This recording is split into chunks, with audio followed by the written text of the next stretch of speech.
All right, here we go.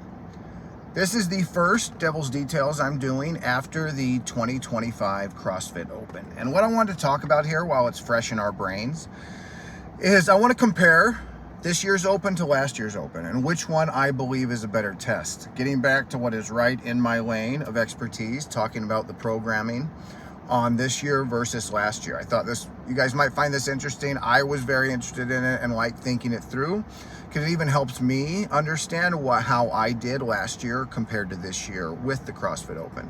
And I think you guys might find this eye-opening too, comparing last year to this year and which year you performed better on and which one was the better test. So, getting into the beginning of this, let me get right into it. And I have notes here, so I have all the workouts in front of me. I'll be referring to that. So with the Open, first, let's talk about CrossFit. CrossFit is constantly varied functional movements executed at high intensity. When you tell your friend, what's CrossFit? Constantly varied functional movements executed at high intensity. And they're like, I have no idea what you just said. But all those terms are significant in that statement. Constantly varied functional movements executed at high intensity.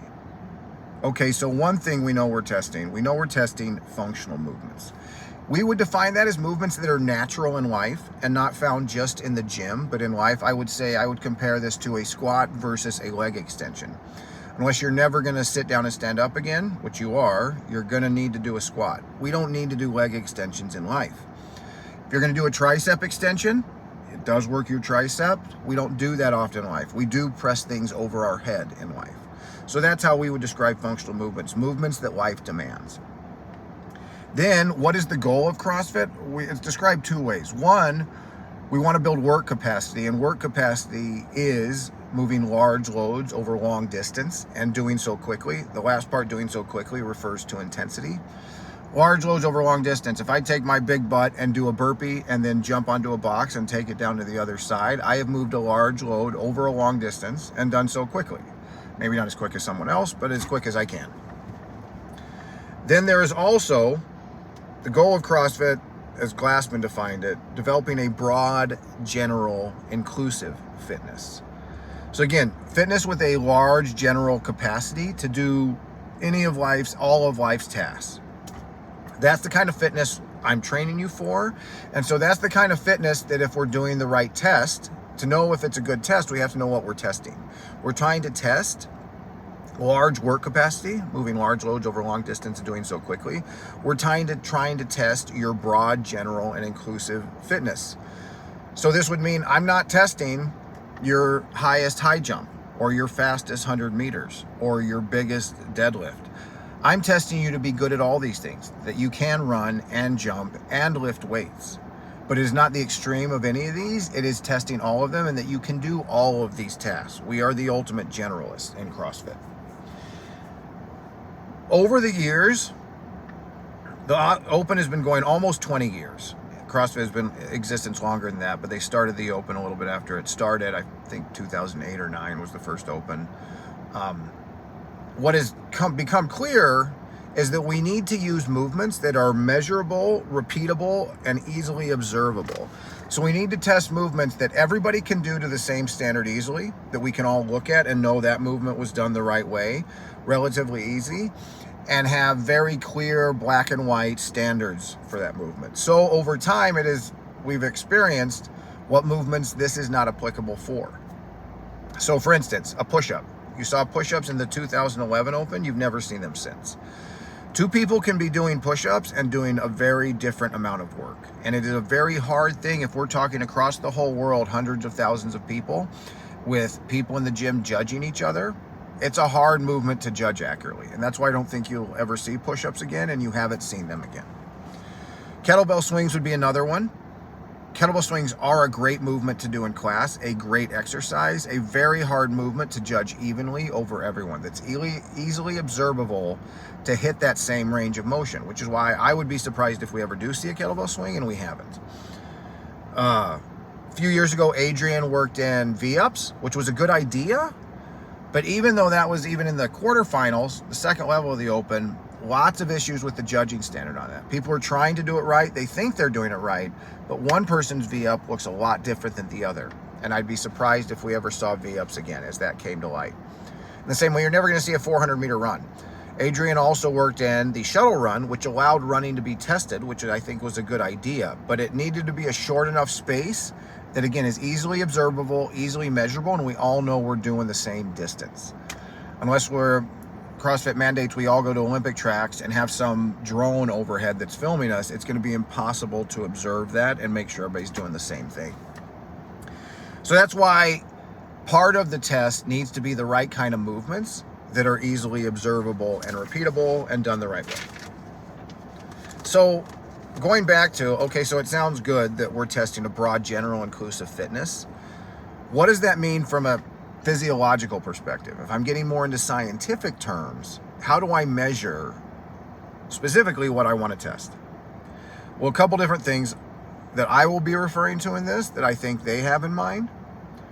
There's 3 energy systems in the body. The creatine phosphate, glycolytic, and oxidative are short, medium, and long time frames. And these don't work in silos. They work together, but one will be used primarily based on the time frame. So we need to have time frames on workouts. And then we need to make sure the weight and the rep range allows for the proper thing to be tested. Am I trying to test your upper body pushing stamina, your pulling off the ground stamina? So do I want local muscular fatigue to be the issue? Or am I just testing your heart rate, your lungs, your circulatory system's ability to do work at a high pace? Because again, going back to constantly varied movements executed at high intensity, this needs to be intense. And by nature, because we're all being judged, because we're all trying to give our best performance, the intensity comes. So the intensity is coming. The workout needs to allow for the right kind of intensity test to happen. And so that's one of the other things I think a criteria this should be judged on. CrossFit has 10 general physical skills that they have listed as part of fitness: speed, agility, power, accuracy, balance, stamina, cardiovascular endurance, strength, flexibility, coordination. These are all things that I think need to be tested in the open because they are the definitions of fitness. These are all the movements the body can do. As well, I will say, Devil's Details number 9, the 9 foundational movement patterns that I have come up with, all these need to be tested. So squatting, hip hinging, so pulling off the ground, but also hip hinging from the hang position, pushing, pulling, lunging, carrying, maybe to some extent, that would be more like doing the hang movements. Trunk flexion would be one.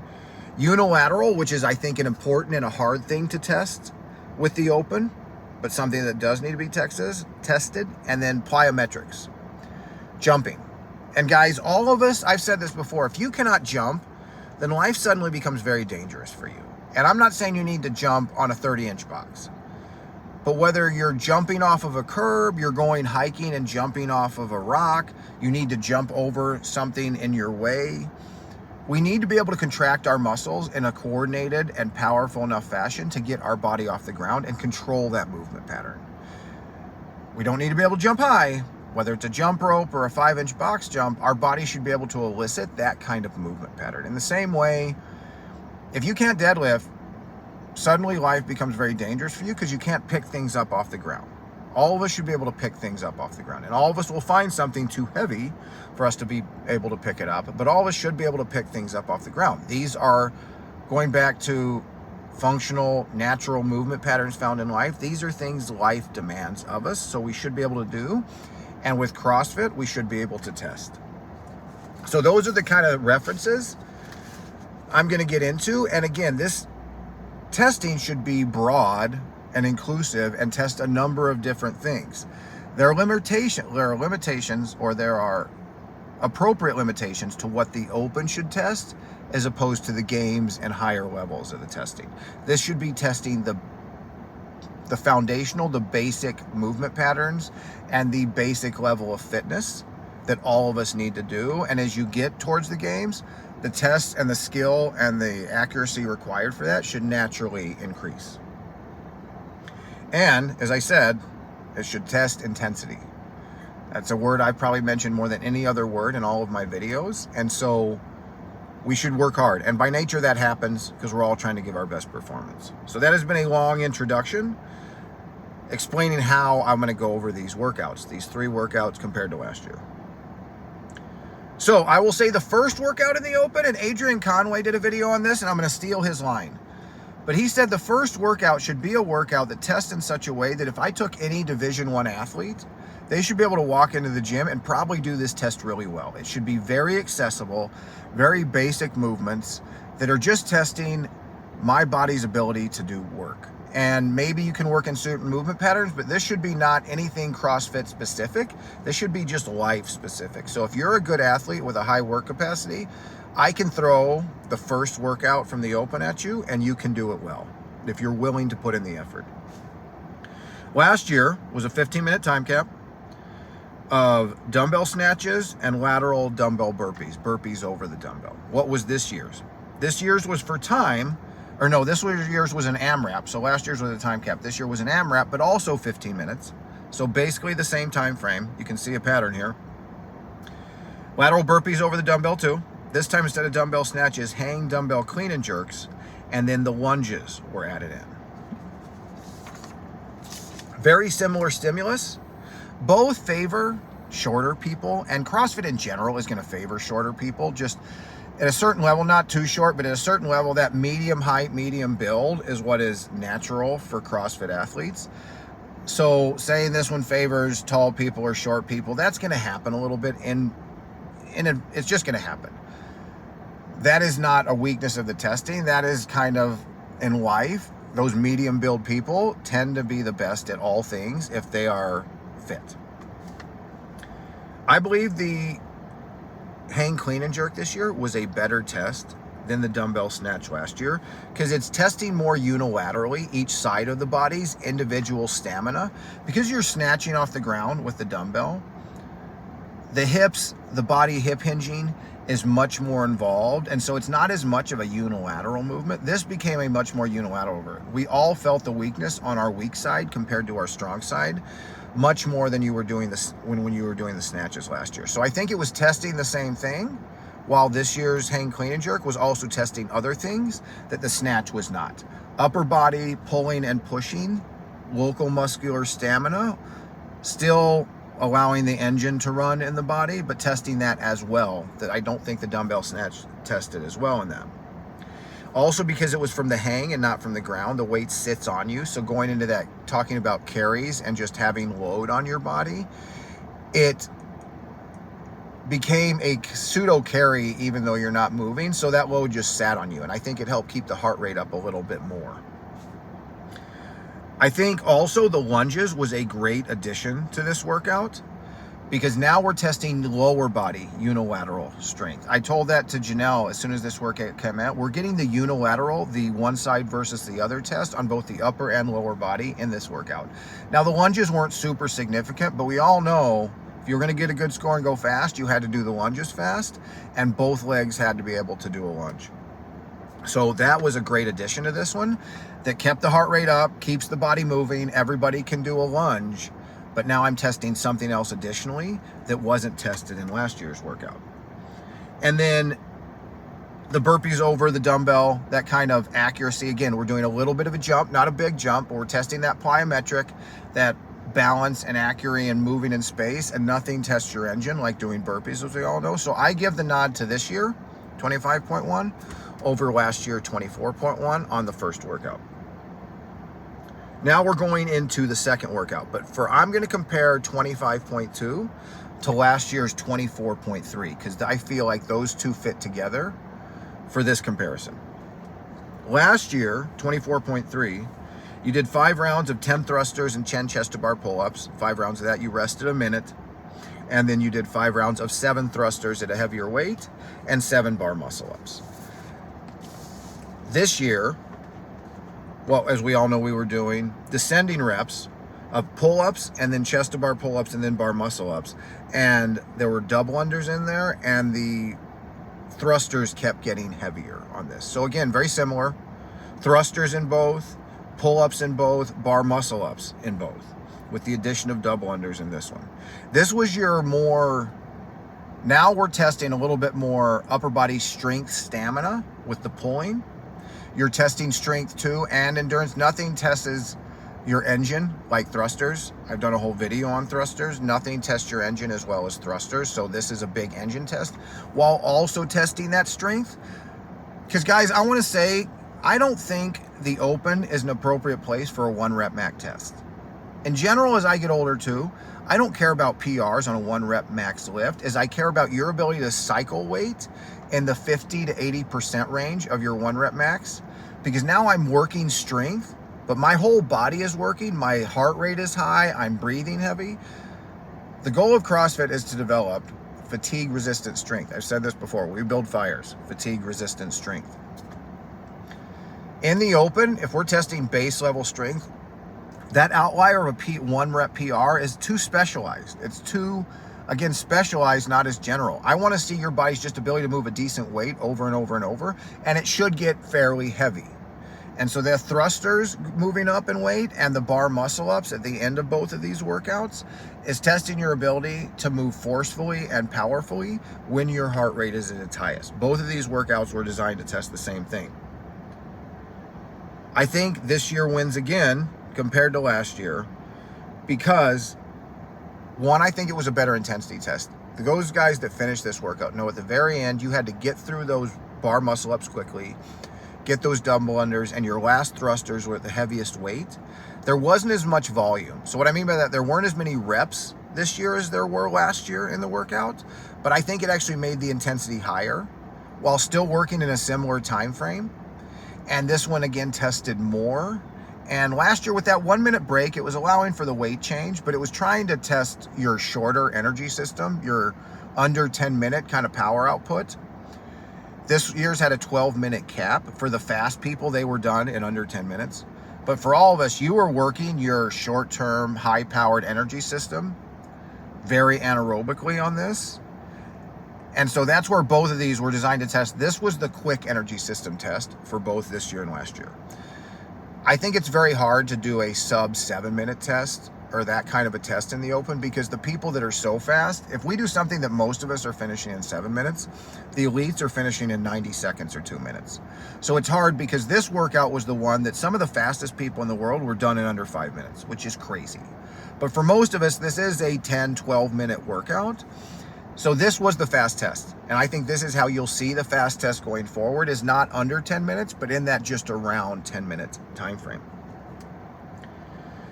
I think the double unders added in, again, was an extra addition. When the double unders are the rest, you know you're in trouble, because double unders will keep your heart rate high, and they require a lot of accuracy, balance, coordination, agility, all those things I mentioned from the 10 general physical skills. In addition to testing your strength, stamina, and intensity with your upper body pushing and pulling motions. Going back to that push and pull motion, some of the classic body movements we need to test. So I give the nod to this year over last year because of the addition of the double unders, and because I think the shorter rep ranges, the less reps, built towards a higher intensity level than last year, while still testing your engine overall.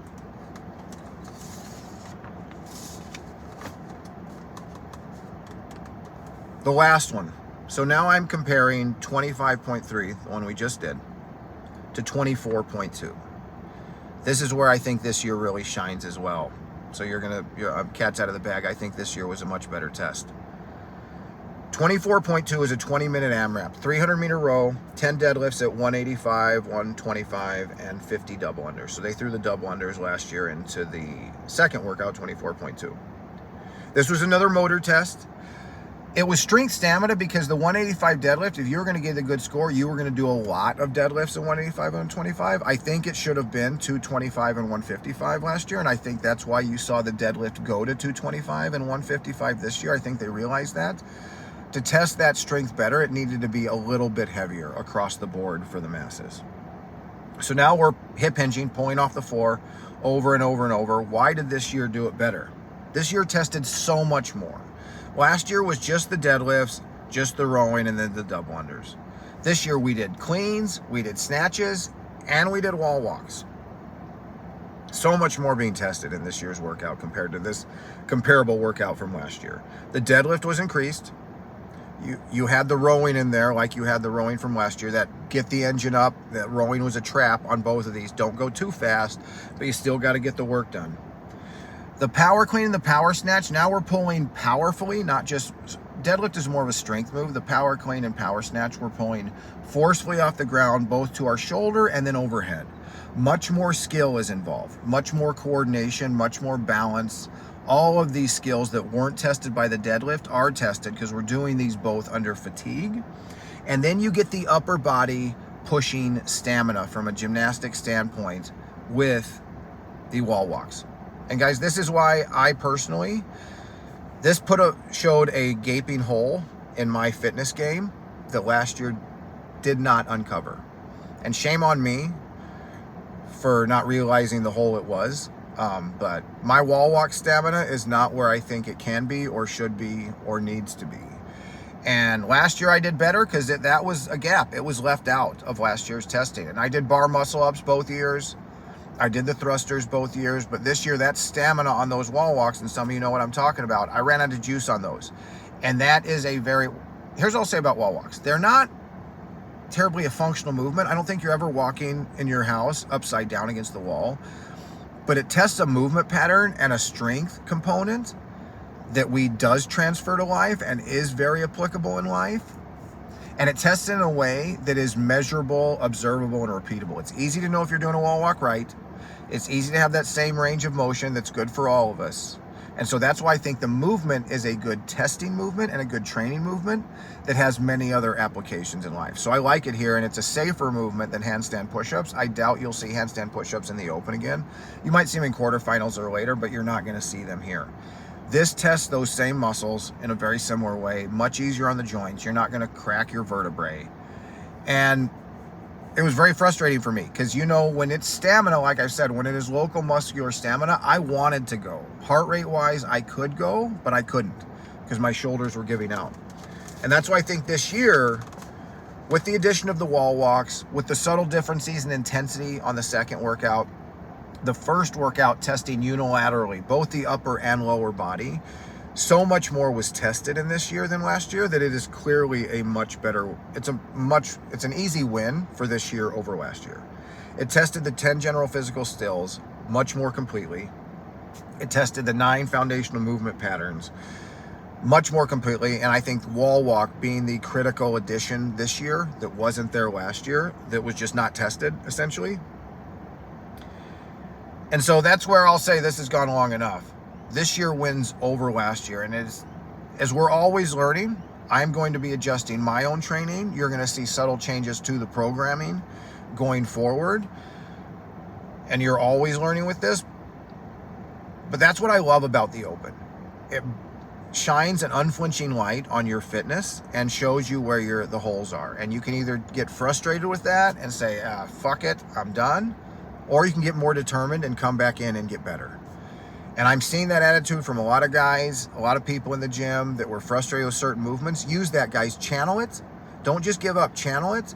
Work on double unders after class. Work on wall walks after class.